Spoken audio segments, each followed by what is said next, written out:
Hello বন্ধুরা, অনেক তো হলো আমাদের মডার্ন যুগের মডার্ন খাবার। চলুন না সেই মা ঠাকুমার হাতের রান্নার সেই টেস্টগুলো মনে করি আবার। এটি নিশ্চয়ই সবাই চিনতে পেরেছেন, এটি হলো কচুর ফুল। হ্যাঁ, আমি এটিকে জল দিয়ে ভালোভাবে নুন দিয়ে সেদ্ধ করে নিচ্ছি। আর এইভাবে এরকম একটি ঝাঁঝরি নিয়ে ভালোভাবে সেদ্ধ হলে জলটি ঝরিয়ে নেব। আর নিয়েছি কিছুটা চিংড়ি মাছ, এটা আমি ভালোভাবে বেছে ধুয়ে নিয়েছি। নুন হলুদ মাখিয়ে ভালোভাবে ভেজে নিলাম। ততক্ষণে কিন্তু আমার কচুর ফুলটাও সেদ্ধ হয়ে গেছে। আর কড়াইয়ে তেল দিয়ে পেঁয়াজ কুচি দিয়ে ভালোভাবে ভেজে নেব।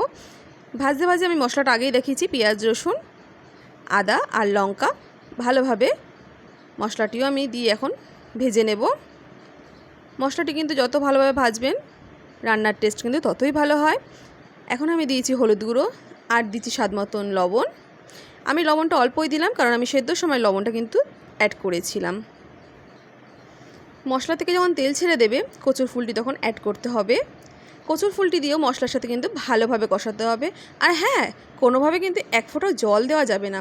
এটি মিডিয়াম আঁচে ঢাকা দিয়ে দিয়ে ভালোভাবে রান্না করে নিতে হবে।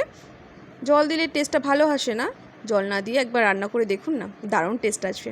এবারে কচুর ফুলের মধ্যে ভাজা চিংড়ি মাছটি দিয়ে ভালোভাবে নাড়ি, ব্যাস রেডি আমার কচুর ফুলের রেসিপিটা কেমন লাগলো অবশ্যই কমেন্টে জানাবে। আমার চ্যানেলটি ভালো লাগলে অবশ্যই সাবস্ক্রাইব করে আমার পাশে থাকবেন। থ্যাংক ইউ বন্ধুরা।